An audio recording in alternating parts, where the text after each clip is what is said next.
Hello again, everyone, and welcome back to the Underground. To quote one of the better analytical movies of the modern era, this business seems to be getting out of control, does it not? A lot of things going on.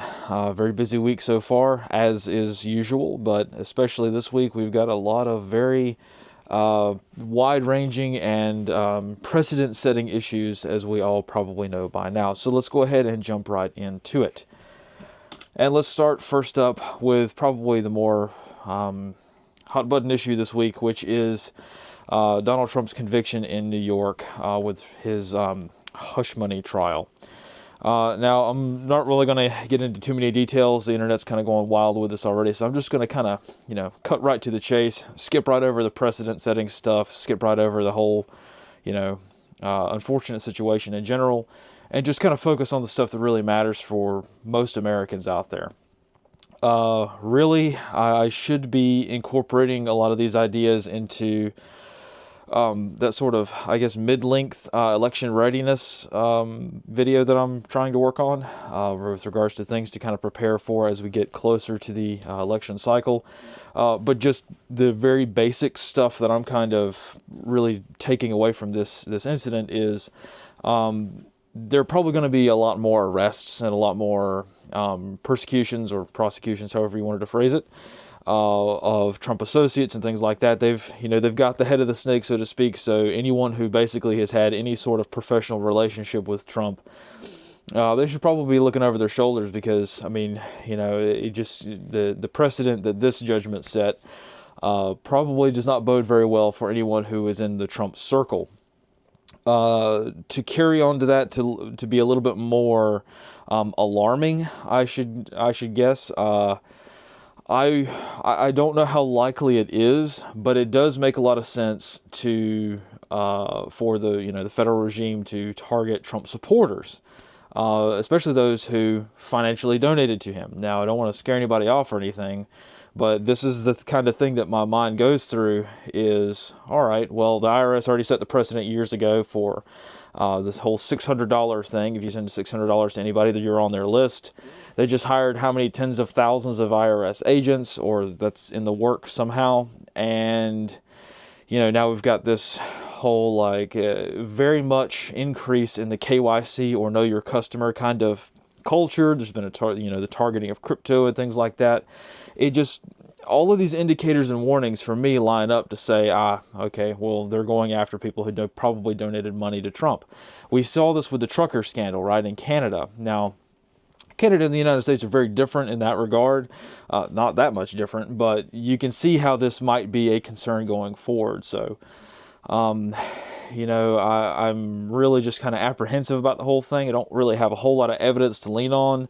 There's not a whole lot of factual information out there. It's all just on gut and kind of instinct at this point. But and that really does matter when it comes to what I think is probably more of a pressing concern for most Americans, and that is third-party groups. Third-party groups that have nothing to do with left or right. They have nothing to do with red or blue anywhere in this country, but they are taking advantage of the discord of the infighting in the United States. So typically we think of this as an old Soviet trick to kind of get Americans to fight each other instead of uniting against, the Soviet Union sort of thing.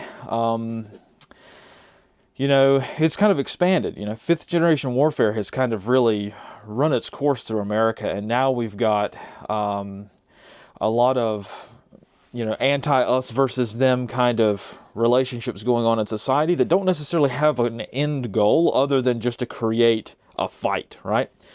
So that's something to keep in mind. We know we can put various factions in the United States in nice little boxes and put them in nice little camps and kind of understand how they operate with one another. But the thing that's a little harder to kind of get together and sort of conceptualize, I guess, is other parties. There may be some kind of splinter group in Romania or something that has a beef with some kind of, cultural or social dynamic in a city in America, and they do something significant, right, to target that. So, the cartels in one city may have a beef with another cartel or a gang or something like that. So, you've got really crazy things happening. All that we seem to know right now is that everybody's fighting each other, but there isn't really any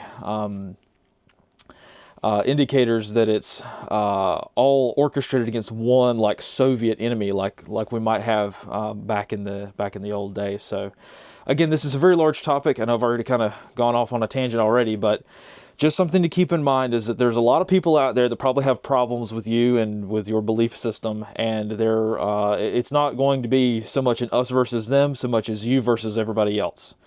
At least chances are that's probably going to be the way things are if you end up, watching this video in the first place. And this kind of leads into just sort of a generalized reminder with regards to just generally online content. Just be mindful. Just be very careful, because as we all know, things are getting pretty serious out there. And, thankfully I haven't seen too much of this, but, nowadays we don't live in a free society, I don't think. I think that's fairly obvious at this point. So even though I myself tend to forget that what may be obvious to me isn't obvious to others, I think that it is fairly obvious to pretty much every human being with any brain cells left at this point that basically all content online is monitored, logged, and just sitting there waiting to snatch you up with. And it's not necessarily from the feds either. It's from a lot of other, third-party groups, The fact that there are tens of thousands of NGOs, non-governmental organizations whose sole purpose is to target people on social media, man. Do the whole investigation, find out who they are. I mean, you sing the wrong song in Germany and there will be, 15, 16 agencies that don't work for the government tripping over themselves to find out who you are, who you work for, who your family is, if you donated blood last Tuesday, and everything about your private social life. So, and it's not really directed by the government. In a lot of cases, it's just straight up people who are, trying to target, their enemies, sort of thing. So, again, just be mindful of that. Thankfully, again, I haven't seen too many people engaging with things. I think that the general attitude from this judgment amongst the people who, are decently intelligent, I think the whole response has been duly noted, and people are just kind of moving on. Either that they're taking note of their situation. They're analyzing the information that they are given, and they're drawing conclusions from that. So that I'm glad to see. Not a lot of people just shouting on the internet and not really doing much more than that, especially with regards to their thought processes. So it's good to see that people are observing what's going on and taking steps to kind of prepare for what's already a pretty kinetic election season. So, again, sorry for ranting too much on this one. I know I've got a lot of, unorganized thoughts on this. But by and large, I'm concerned primarily, in the short term, I'm concerned with groups that, legitimate terror threats that may seek to capitalize on this. And because the feds are too busy trying to surveil your Facebook page, they miss something. Right? We've seen this quite a lot. We've got random, you're probably going to see some activities from groups that you have never even heard of before, and they're successful because all the feds are watching. They're engaging in political targeting. They're not really interested in anything like counterterrorism on American soil. So, again, not a great thing for the taxpayer who's really kind of hoping that their government might protect them from external threats. But that's generally what I'm concerned about, because we seem to be seeing quite a lot of potential loading up. We see a lot of threat loading. There's a lot of, there's tens of thousands of people coming over the border every day, and they're not just from Mexico, they're from all over the world. And they are affiliated, a lot of these people, with, terror groups. So it's like, look, man, time's a ticking. So anyway, I'm concerned about that. I'm concerned about people who may, depending on how the feds feel about it, I can see the next steps going forward is, now that they've got Trump, right? The next is to basically make sure that he and his people are not a threat in any way, politically at least. So how far are they willing to go on that? I don't know. But I'm telling you, the infrastructure's already there. The infrastructure's already there. They already shut down. They already froze people's bank accounts in Canada.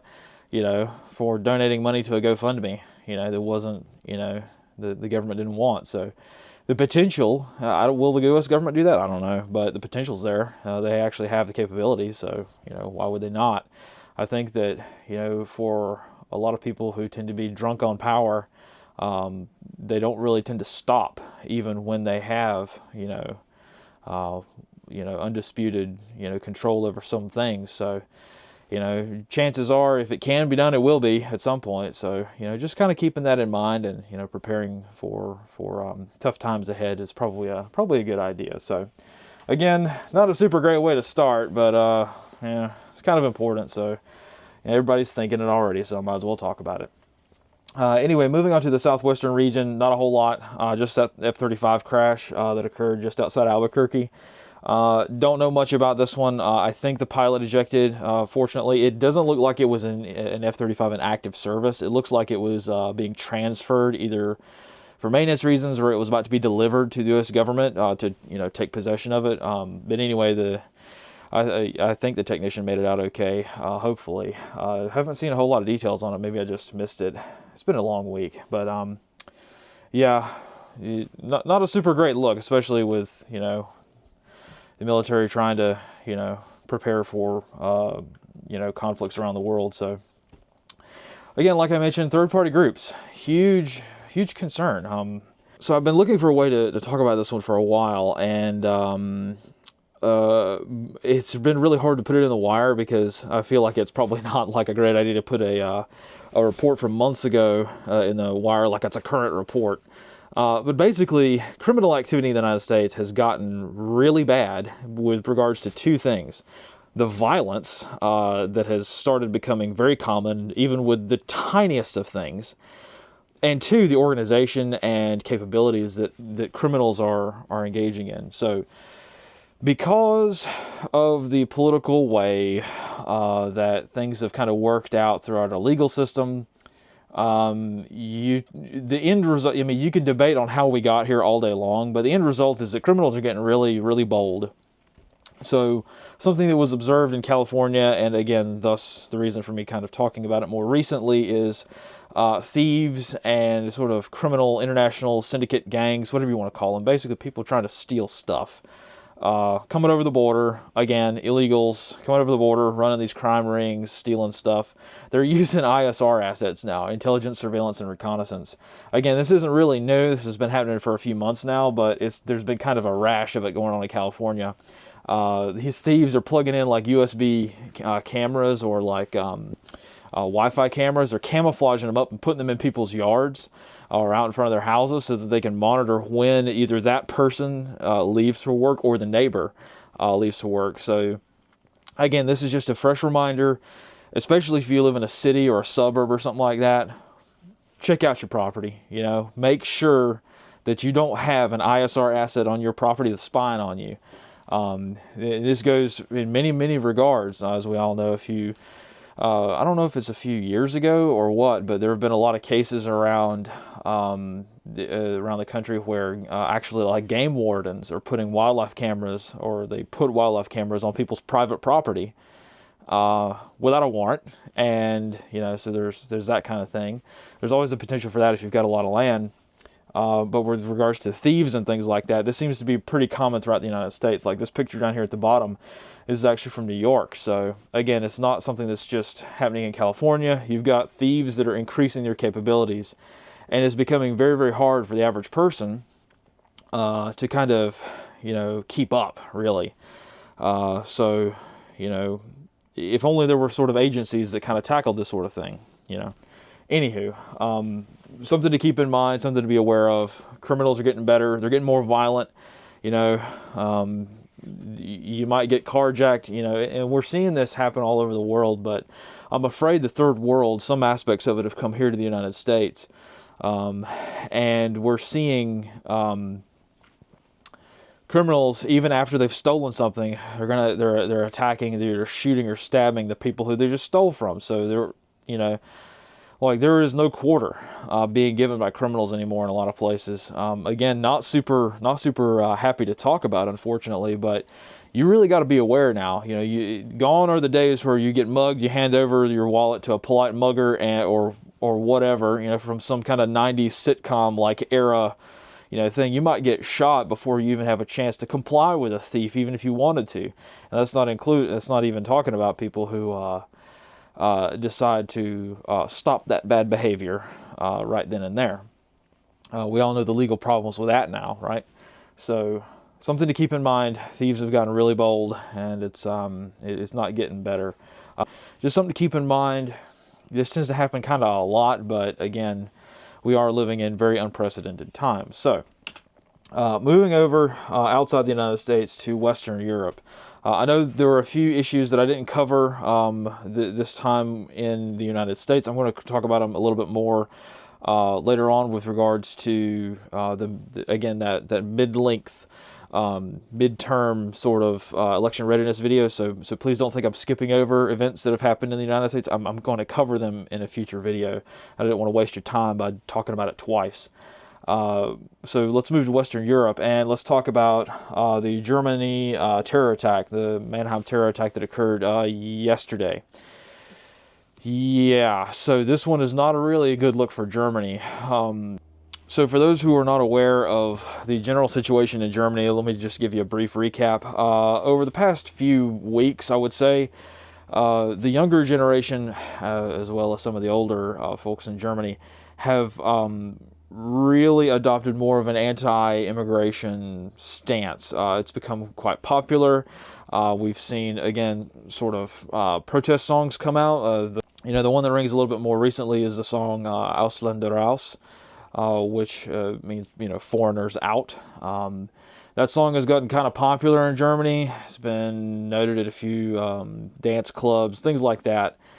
So the governments of, the world may be slow to react to these indications and warnings that their population is not really approving of their immigration policies. But events like this, like the stabbing in Mannheim, really kind of highlight that and really start to get a little bit more political than just a simple, tragic but still simple terror attack. So, in Mannheim, Michael Stritzenberger, a pretty well-known anti-Islamic commentator. I don't know if you call him a political pundit or not, but basically he got stabbed, or got someone attempted to stab him, who is very obviously Islamic. German news has censored this guy's picture. As we all know, for some reason, all media around the world, or most media around the world, seems to be censoring the photographs of terrorists in the commission of a terror attack, and yet they are going after political dissidents. So, again, let me explain a little bit further. So this attack occurred a few days, or I think it's maybe a couple of weeks now, actually, after a few students were recorded, again, a viral video in German media of a few students singing the song Ausländer raus, foreigners out, that kind of anti-immigration sort of anthem. Again, something that's German law at this point is quite disturbing with regards to freedom of speech. But again, this song has gotten kind of a lot of traction, and again, the media went and did the analysis and found out all the people in the video, and they're destroying these people's lives because they sang a song, right? Cut to a couple of days later, we've got a guy stabbing people with a butcher knife, in public, trying to assassinate an anti-immigration pundit, and the media censors this guy's face. So that's why I put his picture in the brief here, because German media has pixelated his face or put black bars over his face, because it's like, what are we doing? This is crazy. So again, indications and warnings of maybe the sentiment out there in society. But it gets worse. It gets a lot worse because of the events of the stabbing. So, how should I say this? First of all, let me say, I don't want to armchair quarterback, what the reacting policeman did, because in a melee situation where you've got a dude stabbing people, and just a kind of a pile-on situation, you don't really know what's going on. So I don't want to judge this guy for what he did. But what happened during this stabbing attack is the first policeman that shows up to prevent the stabbing grabs a citizen, an unarmed citizen who was trying to stop the attacker from, committing the terror attack. So the cop grabs the wrong guy, tackles him to the ground, and of course, because tunnel vision is kind of a thing, the cop's got this guy on the ground, and the attacker stabs the cop. So it's like, oh man, this is bad all the way around. So again, I don't want to like armchair quarterback this whole thing. However, there is a sentiment out there, so I thought I'd let you guys know. The question has been asked, did this cop go for the white guy because of his training had indicated that he should never go for the Islamic-looking dude, even if that dude's carrying a knife, sort of thing. So I don't know if this was it his training that had trained him to be instinctively dismissive of the Islamic-looking dude because of his training. And because, DEI kind of thing. I don't know, man. That's a tough question. I'm going to say I don't have an opinion on it either way. I don't think it's right to kind of look at this in this situation in that way, because it's just, I've seen the video. You guys can look it up before it gets taken down off the internet. It's one of those things where it's a melee, man. It's pretty hectic. It's hard to say what you're going to do in that moment. I just don't know. But the fact that the question is being asked, the fact that people are asking, hey, did this cop go for the white guy because he was trying to stop the terror attack? Was that the reason why this happened? The fact that people are asking that shows a lot, I think. Is it true? I don't know. It's hard to say, But again, people are asking the question, and the fact that we're asking this question, in America, we have the Uvalde experience, right? We don't know if we've got kids in a school, we don't know if that cop is going to arrest, the parents for trying to stop a school shooter, The fact that Uvalde happened, it just it makes my blood boil, and I should probably not talk about it too much because, it's just never a good idea to kind of go down those rabbit holes when you're angry. But still, this kind of incident probably is going to be treated to some degree, not as a severe, obviously, but this is going to act as like a little mini Uvalde for Germany, I think. And I think German politicians, German pundits, German media, they have no clue. They have no clue as to what people are thinking, man. If you thought a song was bad, oh man, you're just going to make these sentiments skyrocket. The anti-immigration sentiments skyrocket when you have things like this happen. And you clamp down on the people and you protect the attacker. Oh boy. They don't know what they're doing. They think they know what they're doing, but they don't. Anyway, you can tell that it's been a kind of a long week, and I haven't had time to really put these thoughts together in a coherent manner. But anyway, let's push forward to Eastern Europe. Again, another potentially groundbreaking situation in Ukraine. Now, I don't like to talk about Ukraine too much because, well, it just the whole idea goes nowhere. But I will mention it because it's again become semi-relevant to American existence, I guess. The White House and Germany, and I'm seeing reports of a couple of other nations wanting to do the same. But the United States and Germany definitely have granted permission for Ukraine to use the munitions that we give them to attack targets deep inside Russia. So like the HIMARS stuff they've got, the ATACMS stuff they've got, basically anything they've got, the United States has given them permission to use against targets in Russia. I know it may be a strange concept considering other events going on around the world, if you know what I mean. But the United States had placed, and is extremely common around the world, for nations to place restrictions on, the munitions we use. So we're not going to give, Ukraine, a whole ATACMS suite and say, go for it. No, we're not going to do that. We're going to say, you can't use this to attack Moscow, or you can't use this to attack, some major civilian center in Russia. We're not going to let you do that. You can only use it to attack, either on your own soil or like just inside the border region of Russia, where they're staging troops and stuff. And if we catch you, violating the terms of this arms export treaty, we're going to take your toys from you. I know that it may be strange, but this happens all the time. So it makes you wonder, why is this not happening in other situations around the world? Anyway, the United States has lifted these restrictions, at least temporarily. And I know there's nothing as permanent as a temporary government policy, but allegedly, the State Department has said that it's not like a total, unrestricted use of American weapons. They're saying that they can only use them in certain areas. I don't buy that. I think Ukraine has been using weapons against American guidance for a long time. But again, it's hard to say because, I would be willing to bet that a substantial portion of the targeting that is being done by Ukraine is actually being directed by or actually carried out by Americans. So really, when it comes to how this matters is, this is just another point of escalation for the war for absolutely no gain. Russia has everything to gain and nothing to lose. Ukraine has everything to lose and nothing to gain with something like this. Allowing, at some point, pretty much every war, I don't know about every war statistically, but almost every war, gets to a point in which the warfare becomes unrestricted.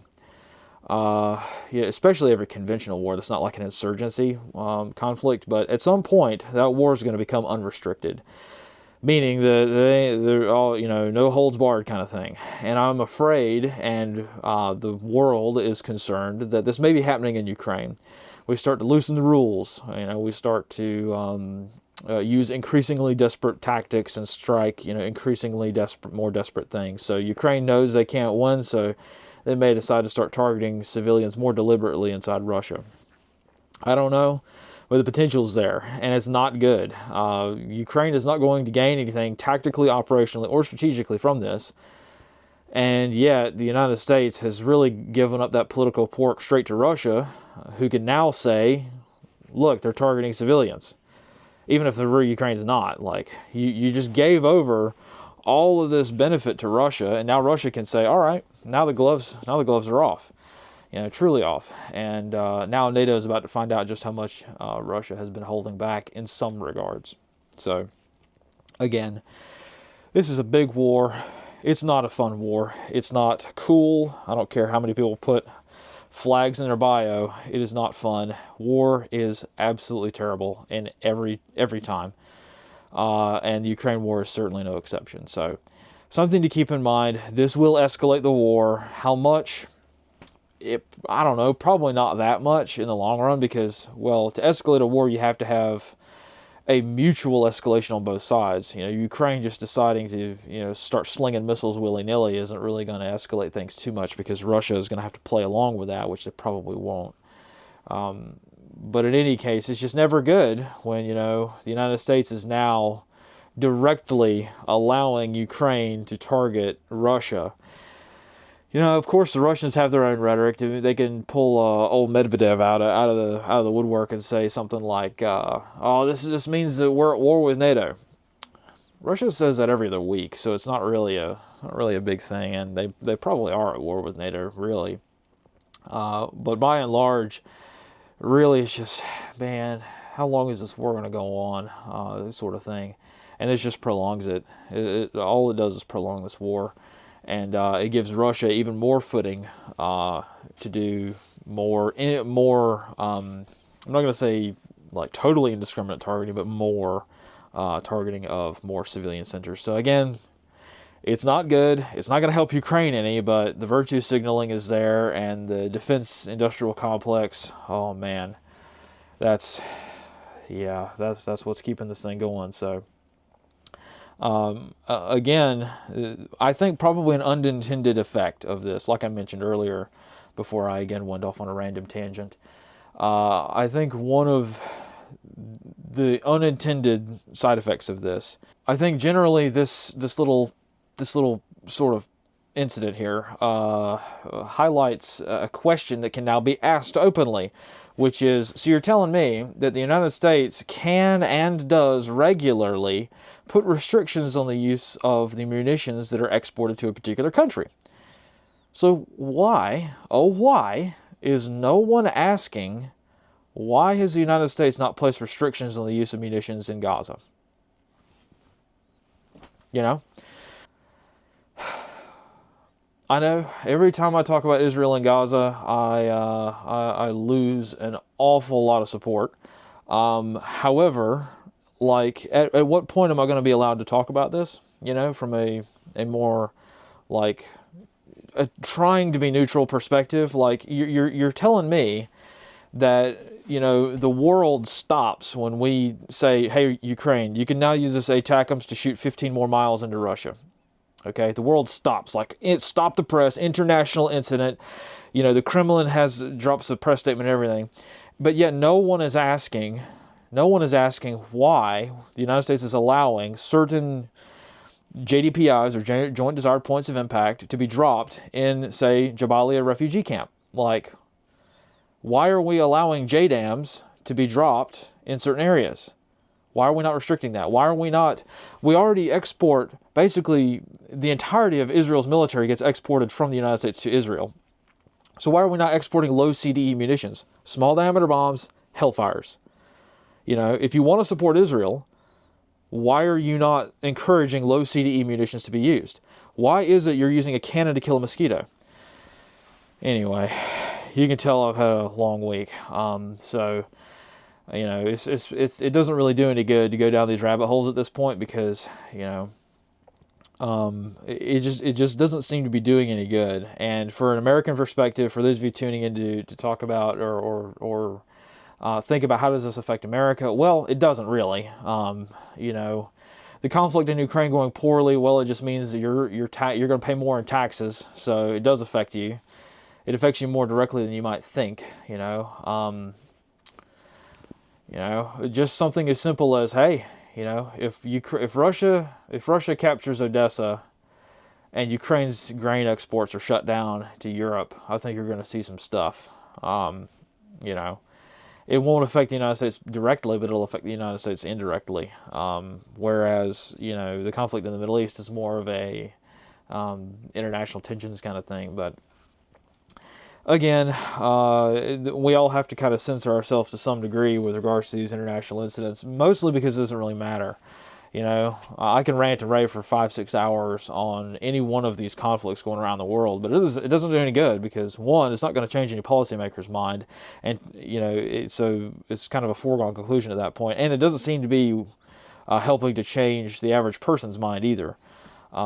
Because, again, election year, everybody's circle that they're in is tightening. Everybody's they're putting themselves in their camps, and they're putting themselves in their own little boxes, and that box is shrinking. Yeah, ideology is a huge problem. People are. It seems to me like every election year, people are less willing to listen to any kind of like alternative viewpoint on things, and it seems to me like every election year you find less and less people that have just a more general or casual approach to things, especially like international incidents. But so yeah, Ukraine is probably going to be a very, very interesting place to monitor this summer.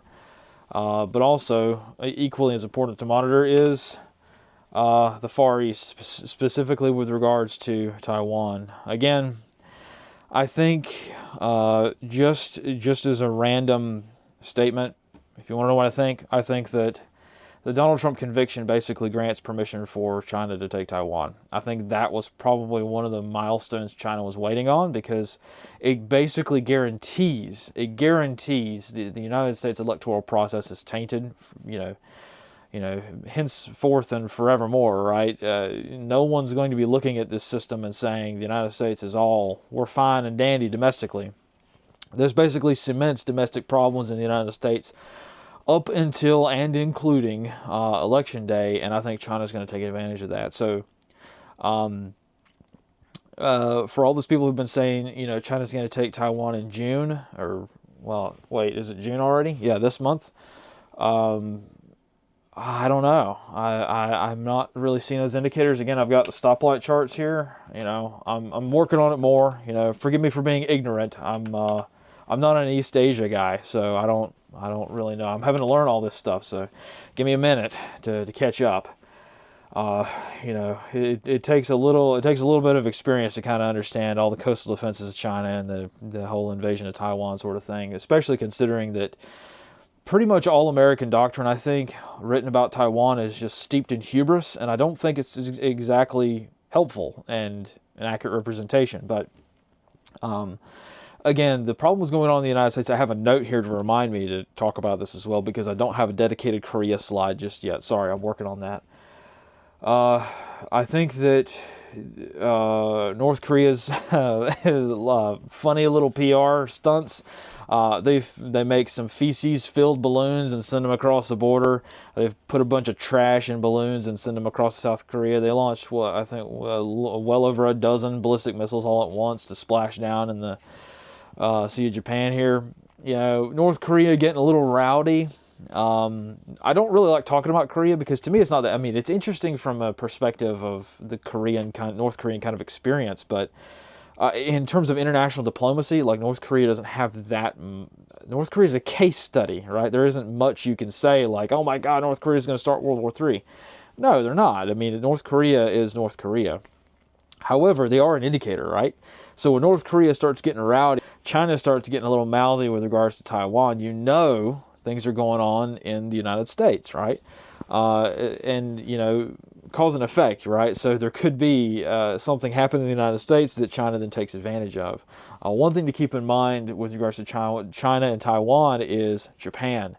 Let's see what Japan's talking about, because Japan gets a little bit nervous whenever China and Taiwan issues seem to be kicking up, for obvious reasons, right? Same thing with the Philippines. And right now, Filipino and Chinese relations probably haven't been worse for a very long time down there in the Scarborough Shoal area.